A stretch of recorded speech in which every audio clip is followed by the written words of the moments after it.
Did you know we have completely ad-free early access to all of our episodes? Well, we do. Not only that, but we have dozens of bonus episodes waiting for you. Head on over to patreon.com/ghosttownpod, and you can check it out for 7 days absolutely free. That's patreon.com/ghosttownpod. Hello, I'm Kristen Meinzer, host of Health Matters, a Mayo Clinic podcast investigating topics big, the influence of gravity, and small. Brain-eating amoeba. We talk about our health, bodies, and the world around us. Get off the toilet, you're going to have hemorrhoids. So join me in conversation with some Mayo Clinic experts as we strive for happier, healthier lives. Mayo Clinic's Health Matters, new episodes every other week, wherever you get your podcasts. Hunting for treasure. I'm Jason Horton. I'm Rebecca Lieb. And this is Ghost Town.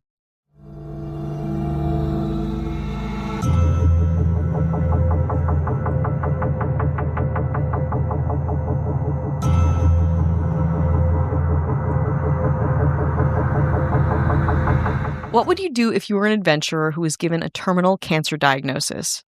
Well, if you were Forrest Fenn, you'd bury a vast treasure in the Rocky Mountains and publish a memoir that included a 24-line poem to find it. Simple, right? To everyone's surprise, Fenn's provocative poem worked, kicking off a decade-long hunt across parts of New Mexico, Colorado, Wyoming, and Montana, with men actually dying in pursuit of the seemingly unsolvable puzzle, leading to millions in actual treasure. But would Fenn's notorious treasure ever be found? Oh, we're going to talk about it. This is the story of Forrest Fenn, a Santa Fe art dealer with a mind for mysteries, exploration, and of course, one epic, nearly mythical, multi-million-dollar buried treasure challenge. Forrest Fenn was born in Temple, Texas on August 22nd, 1930, to a teacher and a nurse, living modestly and preferring time outdoors to being in the classroom. Fenn's summers were the highlight of his childhood. For years, he spent fishing in Yellowstone National Park and hunting for arrowheads with his father. In an interview with the New York Times in 2017, Fenn said he found his first arrowhead when he was 9, and that it was still, quote, the most prized possession in my collection. Fenn's father would influence him in lots of ways as he got older, specifically pushing the boundaries and people's expectations. Quote, my father taught me not to dwell on the center line, but to go out to the edge and see what was there, he said. That thought manifested itself in many ways in my later life. After going to high school and junior college, on September 6, 1950, Fenn enrolled in the Air Force and rose to the rank of major, most notably flying 328 combat missions in 365 days during the Vietnam War. After retiring from the Air Force in the 70s, he settled into a quiet life running an art gallery with his wife, Peggy. The gallery sold a variety of bronze sculptures, Native American artifacts, paintings, and more. Many thought Fenn was strange, a kind of wild man eccentric with an eye for artifact. For example, the gallery had priceless items next to pieces of garbage Fenn liked to pick up on the side of the road, and alligators slithered through the gallery's small outdoor garden. And yet, Fenn's gallery became hugely successful, so much so that it made Fenn rich. A 1986 profile in People magazine reported that former President Ford, Jacqueline Kennedy Onassis, Robert Redford, Cher, and Steve Martin were among the gallery's patrons, paying top dollar for Native American art.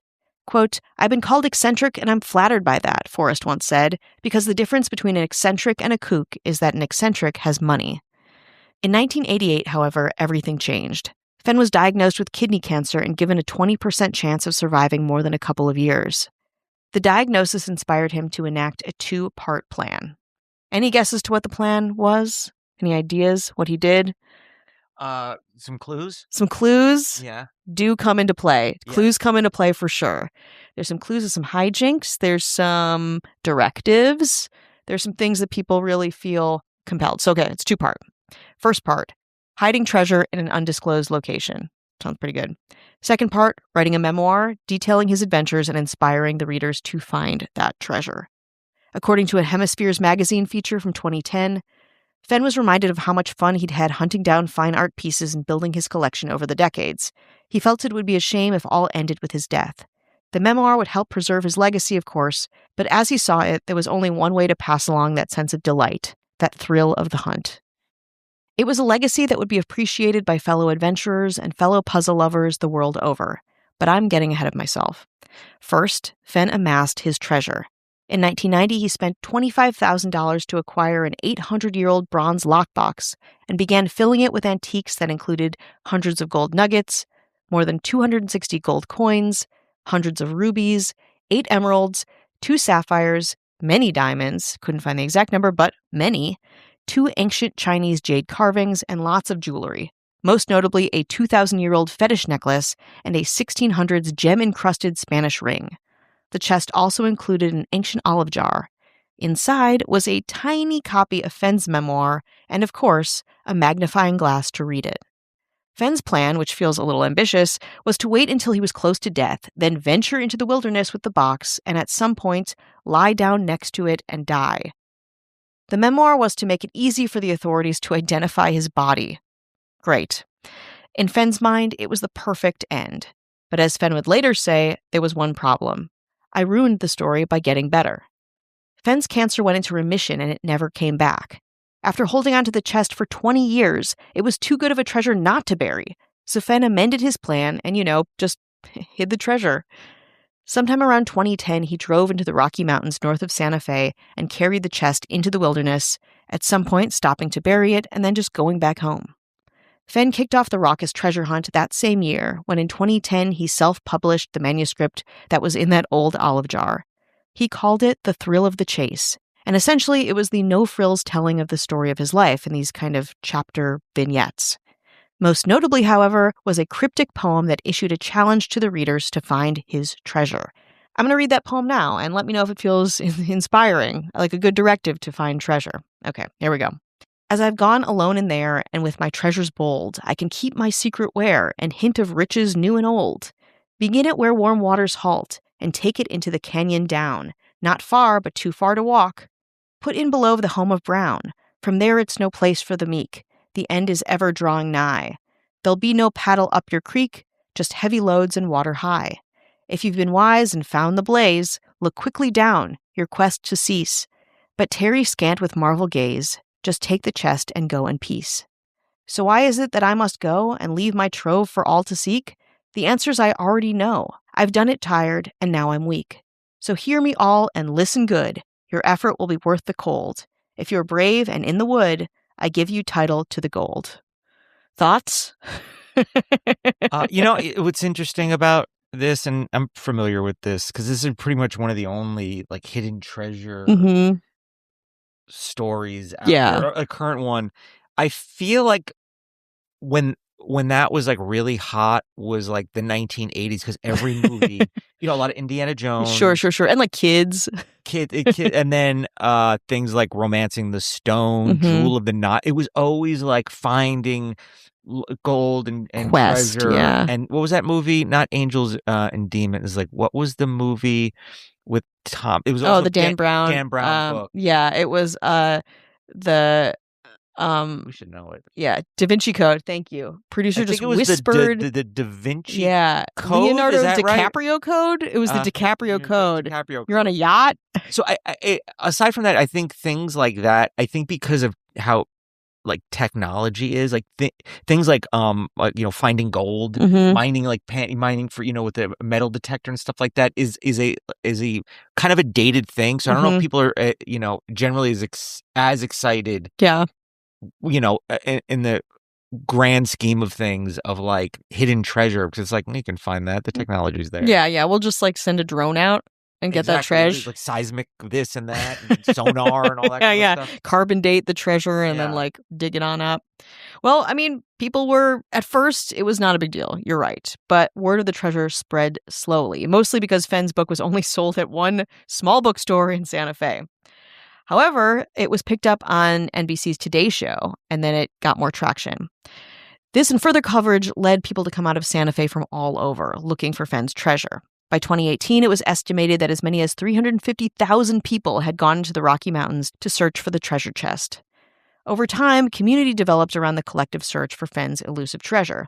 Online, websites like hintofriches.com, chasechat.com, and Finding Fenn's Gold on Reddit, to name a few, discuss the poem and the book of strategies to find Fenn's gold.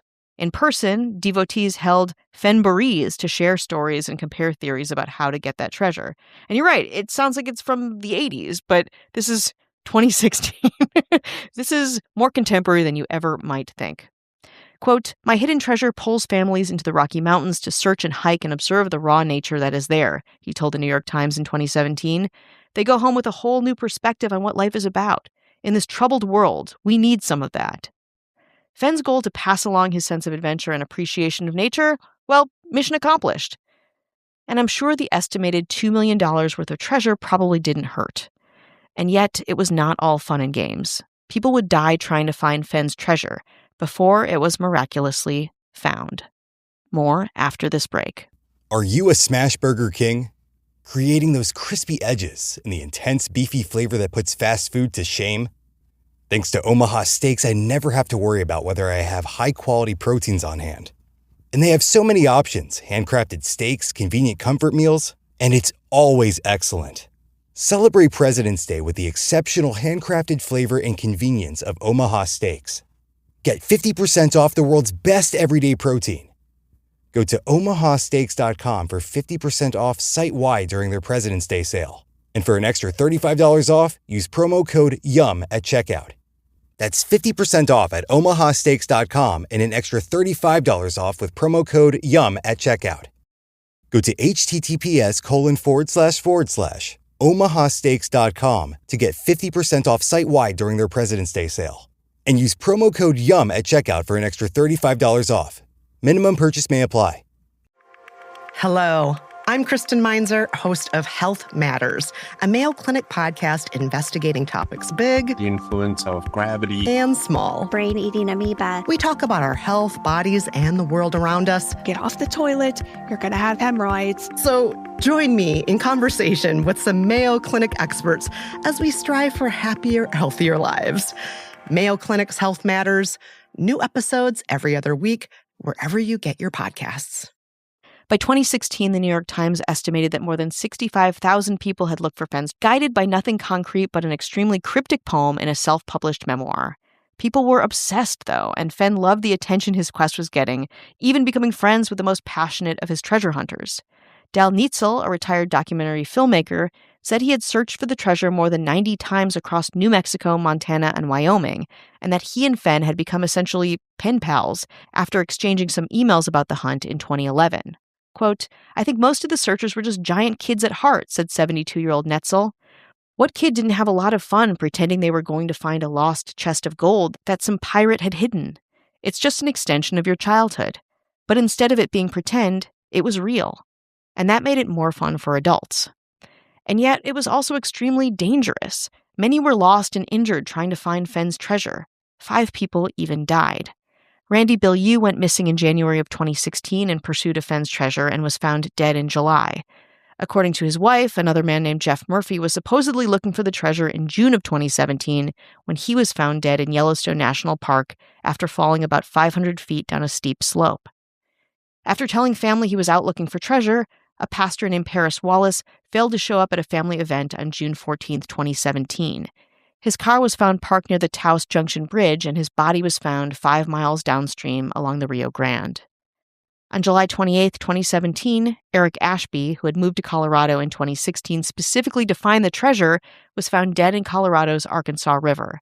Michael Wayne Sexton was also found dead on the Utah-Colorado border by rescuers on March 21, 2020, alongside his companion, who miraculously survived the encounter. All of these deaths led to the chief of the New Mexico State Police, Pete Casitas, to publicly ask Fenn to end the treasure hunt, stating, quote, "He's putting lives at risk." And I can't say Casitas was wrong. While Fenn's gold was a source of inspiration for some, as the years went on, negativity towards the challenge also surfaced. Not only for the loss of life, but people believing that the treasure was actually all fake, that Fenn was perpetuating a sadistic hoax. At best, the hoax was something to get out-of-touch dreamers and treasure hunters' hopes up, and at worst, to ensure their death. What most people don't realize about Fenn's treasure is that his treasure hunt, knowingly or not, also put Fenn in harm's way. Fenn called 911 on 3 previous occasions when people had been loitering on his property. One of these men, Paco Chavez, was arrested in 2014 for threatening Fenn's granddaughter. Chavez was also arrested again in April 2019 for violating a restraining order that prevented him from having contact with the Fenn family. On October 12, 2018, Robert Miller was convinced Fenn had kept his own treasure and broke into Fenn's property attempting to haul away a chest that he thought was the prize at hand. Miller was caught in the act by Fenn and his daughter and was held at gunpoint by the two until police arrived. Miller was charged with burglary, breaking and entering, and criminal damage to property. But despite being a danger to himself and others, Fenn believed in the challenge he put out into the world, firmly convinced that someone would eventually find his treasure. And he was right. On June 6, 2020, that's right, June 6, 2020, thrilled that Fenn announced through his blog that the treasure had been found, disclosing that the finder was a man from the eastern United States who had asked to remain anonymous. Said Fenn, quote, "It was under a canopy of stars in the lush forested vegetation of the Rocky Mountains and had not moved from the spot where I hid it more than 10 years ago. I do not know the person who found it, but the poem in my book led him to the precise spot. I congratulate the thousands of people who participated in the search and hope they will continue to be drawn by the promise of other discoveries. So, the search is over. Look for more information and photos in the coming days." On July 22nd, Fenn stated on his blog that the treasure's finder had authorized him to disclose, in the interest of closure for many of the searchers, that the treasure had been hidden in Wyoming. All good, right? Treasure found and everyone gets their closure. Well, not quite. In late 2020, lawsuits surrounding the treasure began to emerge. One was a woman named Barbara Anderson who claimed that she had successfully deduced the location of the treasure, but that she had been, quote, hacked by someone who stole her solution and found it before she did. A second lawsuit by Chris and Christopher Hurst alleged that they had honed in on a 12 by 12-foot patch where they thought that the treasure was and presented their evidence to Fenn, who announced the next day that the treasure had been found. In December 2020, Jack Stuiff, a medical student from Michigan, went public with the information that he had been the discoverer of Fenn's treasure. Due to safety reasons, he preferred to stay anonymous, but that a new lawsuit was expected to reveal his identity, so he decided to get on top of it and did an interview about the whole situation with Outside Magazine. In a Medium post, he also announced his identity and spoke on his experience finding Fenn's treasure. Quote, "I am the person who found Forrest's famed treasure. The moment it happened was not the triumphant Hollywood ending some surely envisioned. It just felt like I had just survived something and was fortunate to come out the other end. For so long, I thought I might be haunted for the rest of my days by knowing where the treasure was, but being unable to find it. Would I still be out there in that section of forest 50 years from now looking for it? When I finally found it, the primary emotion was not joy, but rather the most profound feeling of relief in my entire life." In July 2021, that $10 million lawsuit that outed Stuiff finally surfaced. It was filed against the Fenn's estate by a French treasure hunter named Bruno Ralphos.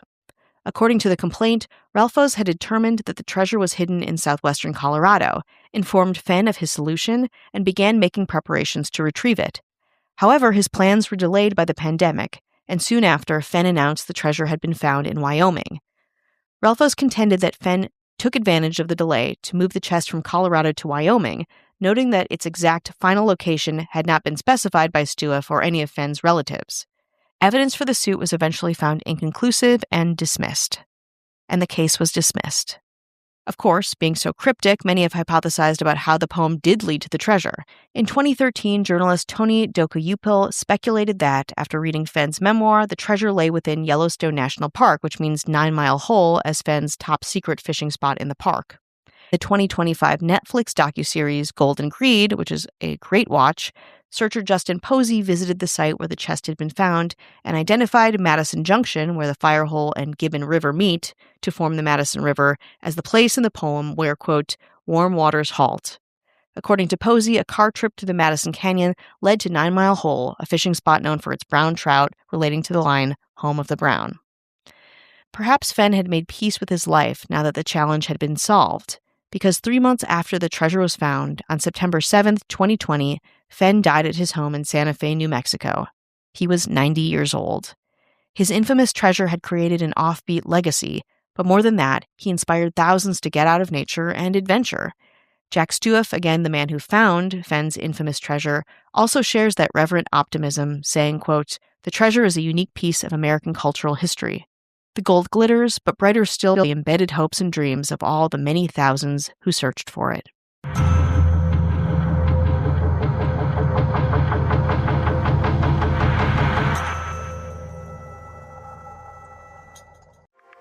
Hello, I'm Kristen Meinzer, host of Health Matters, a Mayo Clinic podcast investigating topics big, the influence of gravity, and small. Brain-eating amoeba. We talk about our health, bodies, and the world around us. Get off the toilet. You're going to have hemorrhoids. So join me in conversation with some Mayo Clinic experts as we strive for happier, healthier lives. Mayo Clinic's Health Matters. New episodes every other week, wherever you get your podcasts.